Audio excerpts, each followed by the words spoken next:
ಚಿಕ್ಕಬಳ್ಳಾಪುರ ಜಿಲ್ಲಾ ಸಹಕಾರಿ ಒಕ್ಕೂಟ ನಿಯಮಿತ ಸಂಘದ ಚುನಾವಣೆಯಲ್ಲಿ ಜೆಡಿಎಸ್ ಬೆಂಬಲಿತ ಅಭ್ಯರ್ಥಿಗಳ ಗೆಲುವು, ಶಾಸಕ ಬಿಎನ್ ರವಿಕುಮಾರ್ ಅವರಿಂದ ಸನ್ಮಾನ. ಚಿಕ್ಕಬಳ್ಳಾಪುರ ಜಿಲ್ಲೆ ಸಹಕಾರಿ ಒಕ್ಕೂಟ ನಿಯಮಿತ ಸಂಘದ ಚುನಾವಣೆಯಲ್ಲಿ ಜೆಡಿಎಸ್ ಬೆಂಬಲಿತ ಅಂಬರೀಶ್ ಟಿಎಲ್ ಹಾಗೂ ಎಂ ಮುರಳಿರವರು ನಿರ್ದೇಶಕರಾಗಿ ಆಯ್ಕೆಯಾಗಿದ್ದಾರೆ. ಆಯ್ಕೆಯಾದ ನೂತನ ನಿರ್ದೇಶಕರುಗಳಿಗೆ ಶಾಸಕ ಬಿಎನ್ ರವಿಕುಮಾರ್ ಅವರು ಅಭಿನಂದನೆಗಳನ್ನು ಸಲ್ಲಿಸಿದ್ದಾರೆ.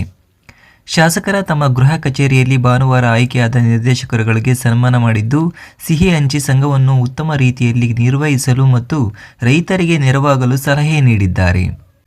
ಈ ಸಂದರ್ಭದಲ್ಲಿ ಪಿಎಲ್ಡಿ ಬ್ಯಾಂಕ್ ಅಧ್ಯಕ್ಷರಾದ ಬಂಕ್ ಮುನಿಯಪ್ಪ, ಉಜುಗುರು ರಾಮಣ್ಣ, ನಂಜಪ್ಪ, ಪಿಎಲ್ಡಿ ಬ್ಯಾಂಕ್ ನಿರ್ದೇಶಕರಾದ ಮಂಜುನಾಥ್, ಉಮೇಶ್, ಗುತ್ತಿಗೆದಾರರಾದ ಮಂಜುನಾಥ್, ತಿಪ್ಪೇನಹಳ್ಳಿ ಲಕ್ಷ್ಮೀನಾರಾಯಣಪ್ಪ, ಪ್ರಶಾಂತ್, ಮುನಿರೆಡ್ಡಿ ಮೂರ್ತಿ, ಇನ್ನು ಅನೇಕ ಮುಖಂಡರು ಭಾಗವಹಿಸಿದ್ದರು.